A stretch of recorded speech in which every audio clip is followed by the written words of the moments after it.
Assalamu alaikum dear students, welcome to IRFA Info Race for All. Today we will discuss MCQs of class 10 of chapter 5 from 16 to 30. So our first question on the screen is, which of these germinate by apigeal germination? इन चारों में से कौन सी जो है germinate करता है bye, इनमें से चारों में से प्लांट्स कह लें या उसमें से क्या जो है वो एपीजियल जर्मिनेशन से जर्मिनेट करता है। अगर एपीजियल जर्मिनेशन की बात करें तो एपीजियल जर्मिनेशन पौधों में अबव द ग्राउंड होती है, यानी ग्राउंड के ऊपर होती है, यानी ज़मीन से बाहर होती है, जैसे बीन्स या टोमेटो। तो इनमें एपीजियल जर्मिनेशन होती है। अब ऑप्शंस देख लेते हैं, मेज़, कोकोनट, पी या बीन्स। तो बीन्स में एपीजियल जर्मिनेशन होती है, यानी ग्राउंड से ऊपर जो है वो जर्मिनेट करते हैं। सो ऑप्शन डी हमारे पास करेक्ट आंसर है। अगले क्वेश्चन को देख लेते हैं। In propagation of peach dash is used.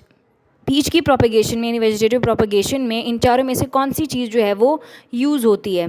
तो अगर देखा जाए, रनर्स, सकर्स, ग्राफ्टिंग या कटिंग। ठीक है, ये तीनों भी जो है, बाकी ग्राफ्टिंग जो है पीच में होती है, ग्राफ्टिंग की प्रोपेगेशन होती है पीच में। अब ग्राफ्टिंग क्या है? ग्राफ्टिंग जो है वो एक पैवनकारी है।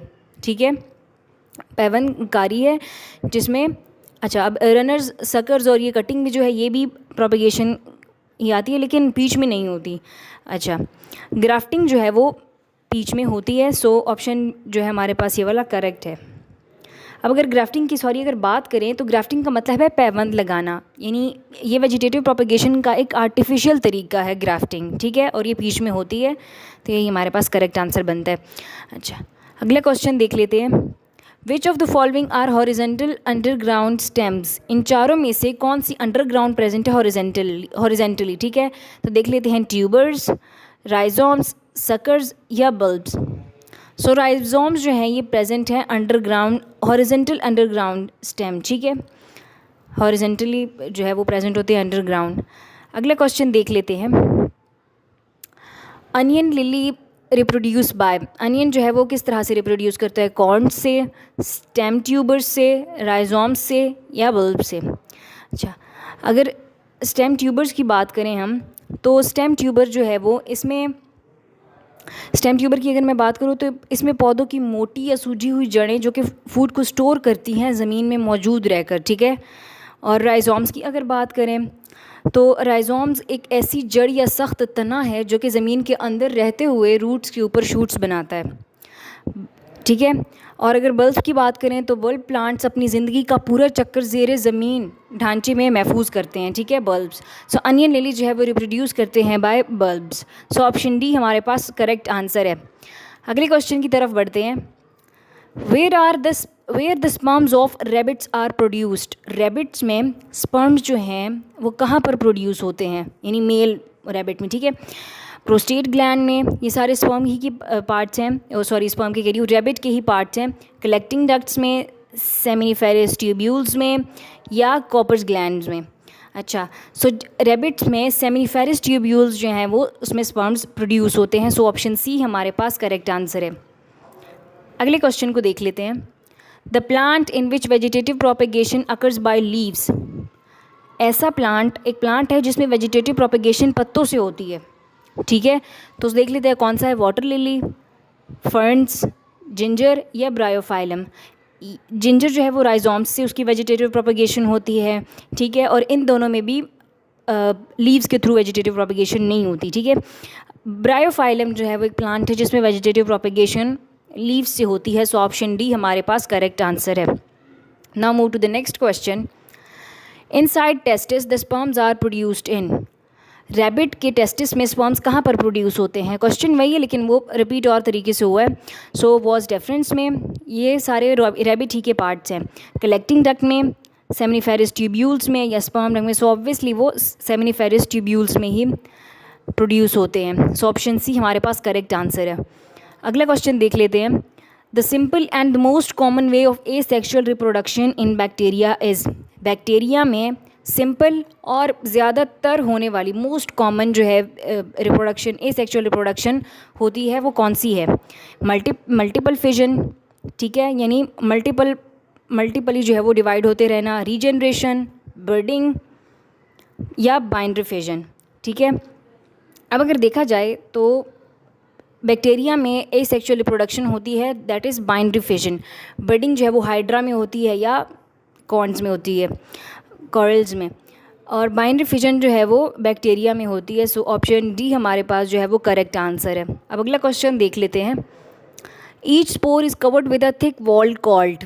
स्पोर फॉर्मेशन में स्पोर जो है वो एक मेम्ब्रेन या एक थिक वॉल से कवर होते हैं, ठीक है, थिक वॉल से कवर होते हैं, बंद हुए होते हैं उसमें, तो उसको कहते हैं सिस्ट, मेम्ब्रेन, फ्रेगमेंट या semi permeable membrane. So spore is covered with the thick wall called cyst, ठीक है, उसको सिस्ट कहते हैं उस थिक वॉल को। ऑप्शन ए हमारे पास करेक्ट आंसर है। अगला क्वेश्चन देख लेते हैं। Many diploid oogonia are produced in. बहुत से डिप्लॉयड ऊगोनिया जो हैं वो प्रोड्यूस होते हैं स्पर्म्स में, फॉलिकल्स में, स्क्रोटम में या स्पर्मेटिड्स में। So many diploid oogonia are produced in follicles. Option B हमारे पास करेक्ट आंसर है। Now move to the next question. In animal process of reproduction without fertilization is called. Animals में एक ऐसा प्रोसेस या ऐसी रिप्रोडक्शन जिसमें फर्टिलाइजेशन नहीं होती, वो कौन सा है इनमें से, इन चारों में से? तो देख लेते हैं। पैर्थेनोजेनेसिस, टिश्यू कल्चर, फिजन या पैर्थेनोकार्पी। तो अगर देखा जाए पैर्थेनोजेनेसिस ये एक ऐसा प्रोसेस है या एक ऐसा, पैर्थेनोजेनेसिस जो है एक नेचुरल किस्म की एसेक्सुअल रिप्रोडक्शन है, ठीक है। अच्छा, अब एसेक्सुअल रिप्रोडक्शन है ये, सो यही इसका करेक्ट आंसर है, क्योंकि बाकी जो है उनमें सेक्सुअल रिप्रोडक्शन है। Parthenogenesis is a natural asexual reproduction. So option B हमारे पास जो है वो करेक्ट आंसर है। Now move to the next question. By which method sponges, hydra and corals reproduce. इन चारों में से किस मैथड से हाइड्रा, कोरल्स और स्पंजेस जो हैं वो प्रोड्यूस करते हैं? फ्रेगमेंटेशन से, ठीक है, फ्रेगमेंटेशन यानी फ्रेगमेंट्स की फॉर्म में जो है वो फर्दर डिवाइड होते रहते हैं, स्पोर फॉर्मेशन से, स्पोर्स से, या रीजनरेशन से या बर्डिंग से। सो हाइड्रा में जो है, हाइड्रा, कोरल्स और स्पंजेस में जो है वो बर्डिंग का प्रोसेस होता है, या इसी मेथड से ये रिप्रोड्यूस करते हैं। सो ऑप्शन डी जो है हमारे पास करेक्ट आंसर है। अब अगला क्वेश्चन देख लेते हैं। Ginger produces bye.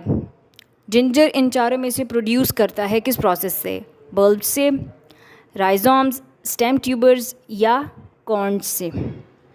अच्छा, बल्ब की अगर बात की जाए तो बल्ब जो है वो प्लांट्स जो हैं अपनी ज़िंदगी का पूरा चक्कर ज़ेर ज़मीन ढांचे में महफूज करते हैं, ठीक है, अंडरग्राउंड ही होते हैं, एक स्ट्रक्चर में अपने आप को उन्होंने सेव करके रखा हुआ होता है।